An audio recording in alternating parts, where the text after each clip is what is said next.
마태복음 14장 13절에서 21절 말씀입니다. 예수께서 들으시고 배를 타고 떠나사 따로 빈들에 가시니 무리가 듣고 여러 고을로부터 걸어서 따라간지라. 예수께서 나오사 큰 무리를 보시고 불쌍히 여기사 그 중에 있는 병자를 고쳐 주시니라. 저녁이 되매 제자들이 나와 이르되 이곳은 빈들이요 때도 이미 저물었으니 무리를 보내어 마을에 들어가 먹을 것을 사 먹게 하소서. 예수께서 이르시되 갈 것 없다. 너희가 먹을 것을 주라. 제자들이 이르되 여기 우리에게 있는 것은 떡 5개와 물고기 2마리 뿐이니이다. 이르시되 그것을 내게 가져오라 하시고 무리를 명하여 잔디 위에 앉히시고 떡 5개와 물고기 2마리를 가지사 하늘을 우러러 축사하시고 떡을 떼어 제자들에게 주시매 제자들이 무리에게 주니 다 배불리 먹고 남은 조각을 12바구니에 차게 거두었으며 먹은 사람은 여자와 어린이 외에 5,000명이나 되었더라. 아멘. 송인서 목사님 나오셔서 큰 무리를 보시고 라는 제아의 말씀 전하실 때 하나님께서 저희에게 은혜 주시길 원합니다.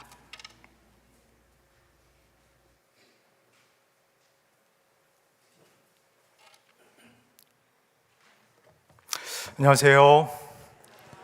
부활절 성령 강림 주일 제 10번째 주일날 오신 모든 분들을 주님의 이름으로 환영합니다. 우리 성도님께서 다 아시는 것처럼 저는 스스로 본문을 정해서 설교하는 그런 설교자가 아닙니다. 본문을 이렇게 받아서, 정해진 본문을 받아서 설교하는 그런 설교자입니다.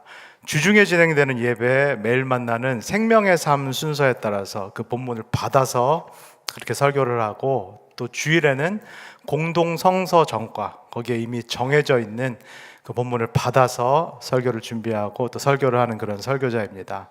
근데 제가 이렇게 설교 본문을 받을 때마다 깜짝깜짝 놀라곤 합니다. 어떻게 이렇게 우리 교회에 꼭 필요한 그런 본문 말씀이 매번 주어질까? 어떻게 저에게 그리고 우리 성도님들에게 그 주간에 들어야 될 꼭 필요한 말씀이 그렇게 다가올까?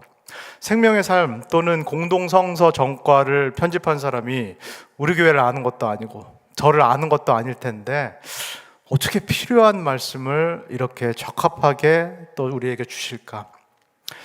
오늘 이 앞에서 보시는 것처럼 예배 뒷부분에 저희가 성만찬이 있습니다. 제가 오늘 본문을 미리 알고 8월 첫 주에 성만찬을 해야겠다 그렇게 정한 것이 아닙니다. 저는 8월 첫 주에 성찬을 해야겠다라고 생각을 하고 오늘 본문을 딱 봤는데 오늘 본문에 음식에 관한 이야기가 나옵니다. 오늘 본문에 이 예수님께서 베푸신 그 잔치에 대한 이야기가 나옵니다. 그래서 또 소름이 쫙 돋는, 또 깜짝 놀라는 그런 경험을 했습니다. 저에게 이렇게 물어보시는 분이 계십니다. 목사님, 말씀이 이끄는 교회가 우리 교회 표어인데 말씀이 이끈다라는 것이 정확히 무슨 말씀인가요? 딱 이 말씀입니다. 살아계신 하나님의 말씀이 저와 여러분들 앞서 있습니다. 저와 여러분들 앞서 계셔서 이렇게 우리의 삶 그리고 우리 교회의 방향을 이끄신다라는 말씀입니다. 그 이야기는 우리가 하나님께서 말씀을 통해서 우리를 이끄실 때 어떻게 해야 된다라는 그런 말씀일까요? 오늘 박 장로님께서 잘 기도해 주셨는데 우리 편에서 어떻게 해야 된다는 말씀일까요? 말씀을 잘 듣고 말씀을 우리 마음에 잘 새기고 그리고 말씀을 잘 따르는, 믿는 것에 그치는 것이 아니라 말씀을 잘 따르는 그런 삶을 우리가 살아가야 되겠습니다. 오늘도 주신 말씀을 우리가 따라서 하나님의 이끌림을 받아서 또 예수 그리스도의 그 말씀 안으로 들어가면 참 좋겠습니다.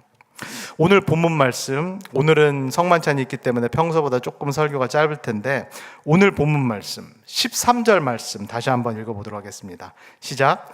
예수께서 들으시고 배를 타고 떠나사 따로 빈들에 가시니 무리가 듣고 여러 고을로부터 걸어서 따라간지라. 이 구절에 나타난 이 장면을 우리 성도님들께서 머릿속에 이렇게 떠올려 보시면 좋겠습니다.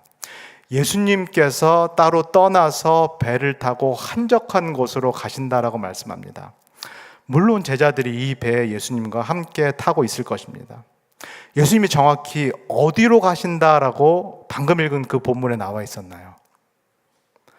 한적한 곳, 빈들, 즉 광야로 나아가신다라고 그렇게 말씀합니다.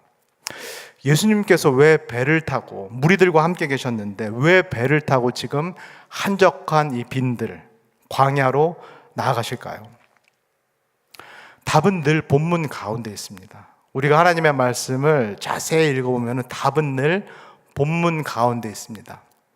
예수님께서 떠나시기 전에 들으사, 예수님께서 무슨 소식을 들으셨기 때문에 지금 배를 타고 무리를 떠나서 한적한 곳으로 나아가신다라고 말씀합니다. 예수님이 정확히 무슨 소식을 들으셨길래 배를 타고 광야로 나아가시는가? 오늘 본문 그 앞에 있는 우리가 12절, 우리 14장 12절 말씀을 한번 읽겠습니다. 시작. 요한의 제자들이 와서 시체를 가져다가 장사하고 가서 예수께 아뢰니라. 예수님께서 무슨 소식을 들으셨나요? 세례 요한이 죽었다라는 소식, 세례 요한이 죽임을 당했다라는 이 소식을 예수님께서 들으시게 됩니다. 우리가 다 아는 이야기입니다. 세례 요한이 누구에 의해서 죽임을 당하게 되나요? 헤롯 왕, 분봉 왕이라고 불리는, 그 당시 유대 땅을 3등분해서 나눠서 다스리고 있었기 때문에 분봉 왕이라고 불리는 이 헤롯 안티파스에 의해서 죽임을 당하게 됩니다. 사실은 로마 제국이 그저 심어놓은 왕이기 때문에 바지사장 같은 그런 왕일 뿐인 이 헤롯 안티파스에 의해서 이 세례 요한이 죽임을 당하게 됩니다. 우리가 마태복음을 통해서 쭉 본 대로 이 세례 요한, 만약에 구약의 예언자들을 일렬로 줄을 세운다라고 한다면 맨 끝에 있는 그 세례 요한, 실제로 많은 예언자들이 다 메시아에 대해서 예언을 했지만 정말 메시아가 누군지 눈으로 보고 귀로 들은 유일한 예언자가 바로 이 세례 요한입니다. 마치 손가락과 같이 이 예수 그리스도를 가리키면서 이분이 메시아다, 이분이 하나님의 아들이다라고 분명하게 말했던, 그래서 예수님으로부터 모든 예언자들 중에서 당신이 으뜸이다, 이 특급 칭찬을 들었던 사람이 바로 이 세례 요한이 되겠습니다.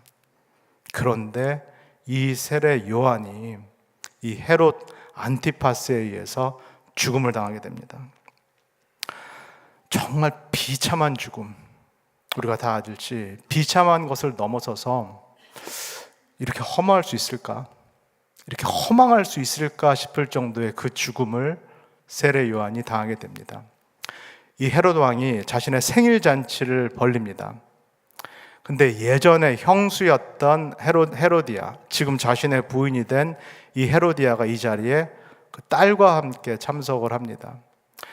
이 딸이, 헤로디아의 딸이 헤롯 왕 앞에서 춤을 춥니다. 그랬더니 속된 말로 이 헤롯 왕이 어떻게 되나요?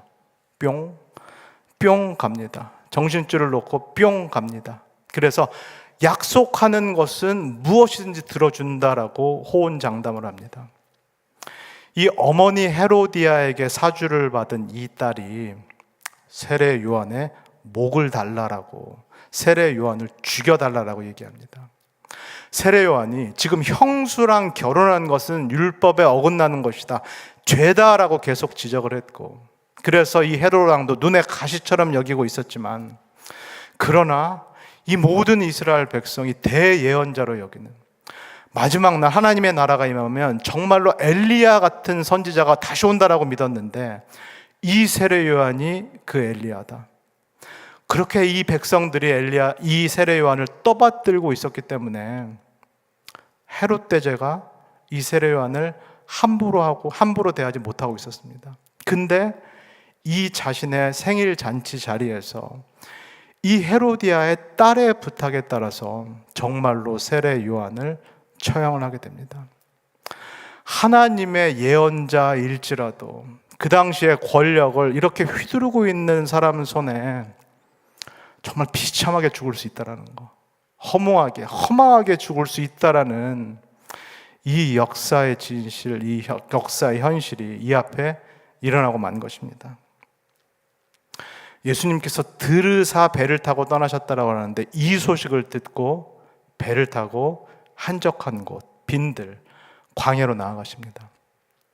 예수님께서 왜 사람이 없는 빈들 그리고 광야에 나가셨을까요? 무서워서 예수님께서 지금 도망치고 계신 것일까요? 당신도 지금 세례 요한과 같은 그런 운명을 당할까봐, 죽임을 당할까봐 예수님께서 지금 두려워서, 무서워서 지금 혼자 이 사람이 없는 광야로 나아가고 계신 것일까요? 정반대입니다. 완전히 정반대입니다. 예수께서 하나님께 기도하기 위해서 사람이 없는 빈들로 나아가십니다. 하나님께 기도하면서 당신께도 닥칠 이 운명, 이 죽음을 피하지 않게 해달라고, 이 운명을 맞닥뜨리게 해달라는 그 용기를 달라고 예수님께서 아버지께 기도하기 위해서 지금 빈들 광야로 나아가십니다. 그런데 예수님 무리를 떠나서 혼자 기도하러 나아가시는데 이 무리들이 다 예수 그리스도를 쫓아옵니다. 이 사람들이 다, 예수님은 배 타고 가는데 오늘 함께 읽은 것처럼 걸어서 이 무리들이 예수님을 다 쫓아옵니다. 이 사람들이 예수님을 왜 여기까지 쫓아올까요? 각자가 여러 가지 이유가 있겠습니다. 각자가 갖고 있는 여러 가지 필요들이 있겠습니다. 그러나 이 많은 사람들이 예수님을 여기까지, 사람이 없는 빈들 광야까지 쫓아온 이유는, 공통적인 이유는 딱 하나입니다. 문자 그대로 다른 데 갈 데도 없습니다. 우리가 마태복음을 통해서 쭉 본 대로 이 사람들은 지금 어디 다른 데 갈 데도 없습니다. 한 끼를 걱정해야 되는, 생계를 걱정해야 되는 이런 상황, 어디 다른 데도 지금 갈 수가 없는 그런 사람들, 인생이 꽉 막혀 있는 사람들, 제가 말씀드린 대로 설교 제목에서 말씀드린 것처럼 정말로 삶이 완전히 갇힌 사람들, 노답인 사람들, 답이 없는 사람들, 어디 다른 데로 갈 수가 없기 때문에 지금 별 수 없이 이 모든 사람들이 예수 그리스도 뒤를 쫓아서 이 빈들, 이 광야에까지 나왔습니다. 오갈 데가 없어서, 도움받을 곳이 없어서 여기까지 쫓아온 이 군중들을 예수 그리스도께서 물끄러미 바라보십니다. 그리고 이런 마음을 품으셨다라고 오늘 본문을 말씀합니다. 우리 14절을 읽겠습니다. 시작. 예수께서 나오사 큰 무리를 보시고 불쌍히 여기사 그 중에 있는 병자를 고쳐주시니라. 제가 지금 성도님들을 이렇게 위에서 바라보는 것처럼 예수님도 이 자기를 여기까지 쫓아온 이 군중들, 무리들을 물끄러미 바라보신다라는데 어떤 마음으로 바라보신다라고 말씀하시나요? 불쌍히 여기사, 이 무리들을 바라보시는데 불쌍히 여기사, 영어로 compassion, 다 아시는 대로 come은 with고 함께고 passion은 아픔입니다. 고통입니다. 예수님께서 정말로 끼니 걱정 때문에 어디 오갈 데 없이 자신을 여기까지 따라온 사람들을 물끄러미 이 컴패션을 가지고 함께 아파하는 그 마음을 가지고 바라보고 계시다라고 합니다. 지금 여기까지 따라온 마태복음이 군중, 무리들이라고 말하는 이 오갈 데 없는 사람들, 근데 사실은 이 사람들이 오갈 데가 없어서는 안 됩니다. 이 사람들이 지금 끼니 걱정할 그런 처지에 놓여서는 안 됩니다. 이 무리들, 이 사람들은 유대인들입니다. 하나님의 백성들입니다. 누구의 자손, 누구의 후손인가요? 이 사람들이 다른 사람이 아니라 아브라함의 자손, 아브라함의 후손입니다. 하나님께서 아브라함을 불러내실 때 분명히 약속을 하셨습니다. 너와 너 후손들에게 복을 주겠다. 너의 자손들이 많아질 것이며 너희 자손들에게 내가 풍족한 땅을 줄 것이다. 그리고 그 땅에 들어가서, 약속의 땅에 들어가서 너희 자손들이 복의 근원이 될 것이다. 너희들이 복의 근원이 되어서 이 복을 흘려보냄을 통하여서 이 약속의 땅, 가나안 땅, 세상 전체를 내가 복되게 해야겠다. 이 가나안 땅을 내가 예전에 그 에덴 동산처럼 만들겠다. 이 약속을 받은 사람들이 사실은 지금 예수 그리스도를 따라오고 있는 이 이스라엘 백성들, 무리들, 군중들입니다. 예수님이 이 마음을 가지고 이들을 바라보셨으리라 믿습니다. 우리가 누가복음 그 비유에 나오는 자신의 아들, 탕자를 바라봤던 그 아버지의 마음을 가지고 예수 그리스도께서 이 군중들을 지금 바라보고 계셨으리라 믿습니다. 내 아들아, 네가 왜 이렇게 됐니? 네가 내 아들인데, 네가 내 집에만 거했더라면은 내가 가진 모든 것들이 너의 것이었고 이 모든 것들을 나와 함께 풍족하게 누릴 수 있었을 텐데, 네가 나를 떠나서 혼자 살겠다고 먼 타향에 가더니 너 왜 이렇게 돼서 지금 나에게 돌아왔니? 왜 이렇게 한 끼 걱정을 하는 너덜너덜해진 모습을 가지고 와서 내 앞에 다시 나타났니? 나 정말 속상해 죽겠다. 너를 바라보는 내 마음 정말로 찢어진다. 나 정말 속상해 죽겠다. 예수님께서 이 불쌍히 여기시는 마음으로, 긍휼히 여기시는 마음으로 자신을 따라온 무리들, 군중들을 바라보고 계십니다. 하나님의 백성이라는 이제는 이름만 남았고, 그러나 육체적으로, 물질적으로 완전히 빈궁에 처해 있는, 물질적으로 빈궁에 처한 것을 넘어서서 이제 영적으로 완전히 메말라 버린, 영적으로 영양 결핍에 빠져버린 이 이스라엘 백성을 향하여서 이제 예수님께서 당신의 잔치를, 식사 자리를 베풀기 시작합니다. 우리 17절에서 19절까지 읽어보겠습니다. 시작. 제자들이 이르되 여기 우리에게 있는 것은 떡 5개와 물고기 2마리뿐이니이다. 이르시되 그것을 내게 가져오라 하시고 무리를 명하여 잔디 위에 앉히시고 떡 5개와 물고기 2마리를 가지사 하늘을 우러러 축사하시고 떡을 떼어 제자들에게 주시매 제자들이 무리에게 주시니. 지금 눈앞에 펼쳐지고 있는 이 예수님의 식사자리, 이 예수님께서 여신 잔치와 우리가 앞에서 잠시 본 이 헤롯 왕이 벌린 자신의 생일 잔치, 이것을 이렇게 비교해 보시고 이렇게 대조해 보시면 좋겠습니다. 헤롯 왕도 자신의 생일 잔치를 벌렸고 손님들을 초대했는데 이 잔치는 누구를 위한 것인가요? 누구만을 위한 것인가요? 손님들은 사실은 다 들러리일 뿐입니다. 모든 스팟라이트, 모든 영광이 이 잔치, 생일의 주인공인 헤롯에게 돌아갑니다. 그리고 이 헤롯은 이 자기 자신의 잔치 자리에서 자기가 갖고 있는 권력, 이 권한을 최대치로 사용합니다. 그래서 지금까지 눈에 가시 같던 이 세례 요한을 자신의 생일 잔치에서 죽이고 맙니다. 그런데 예수님의 잔치는 어떤가요? 우리 성도님께서 눈앞에 지금 그려보고 계신 이 예수님의 잔치의 주인공은 누구신가요? 예수님이 아니십니다. 예수님은 이 잔치를, 이 무리들, 이 군중들을 위해서 지금 베풀고 계십니다. 예수님이 이전에 이 빈들, 이 광야에 계셨던 적이 있습니다. 예수께서 40일 금식하시고 이 광야에 계실 때, 허기질 때 마귀가 와서 예수님께 이렇게 말했습니다. 이 돌들을 떡으로 바꾼다면, 빵으로 바꿔서 예수 당신의 허기를 채운다면, 당신이 갖고 있는 그 신적인 능력을 당신 자신을 위해서 사용한다면, 그렇다면 내가 당신을 도와주겠어. 내가 당신을 이스라엘의 왕, 아니 이스라엘을 넘어서 이 모든 세계의 왕을 만들어주겠어. 자기 자신을 위해서 권력과 권한을 사용하라는 이 마귀의 유혹은, 이 시험은 예수 그리스도께서 단호히 거절하셨습니다.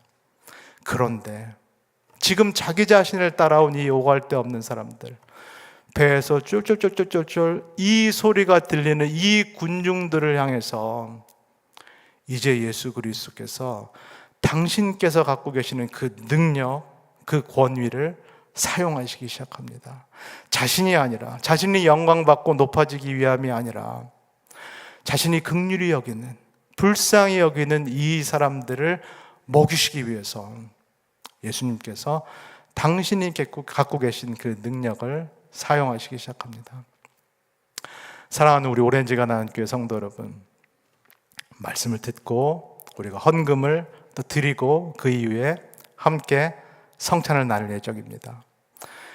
이 시간, 이때 예수 그리스도께서 이 광야에서 5천 명이 넘는 사람들을 바라보신 그 마음으로 2026년 8월 2일 이 자리에서 그 동일한 예수께서 우리에게 이 식사 자리를 베푸십니다.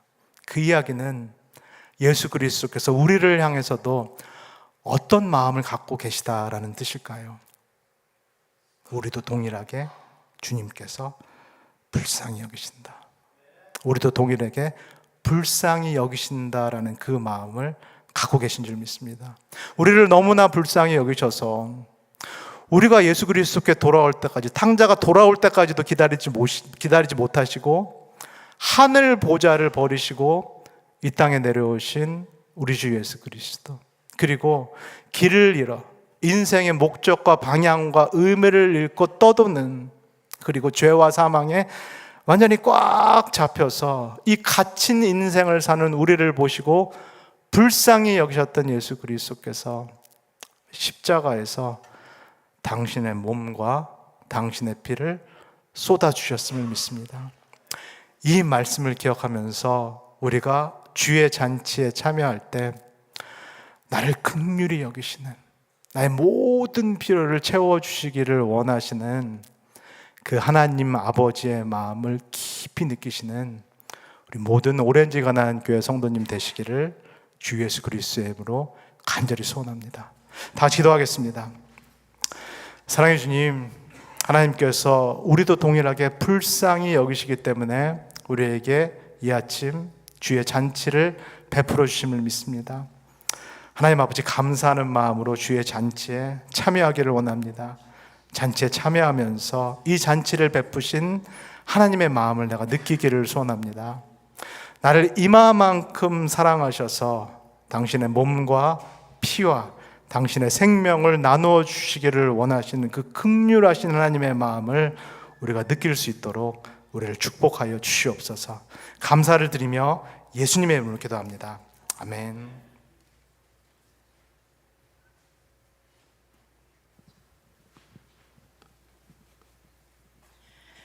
내가 무언가를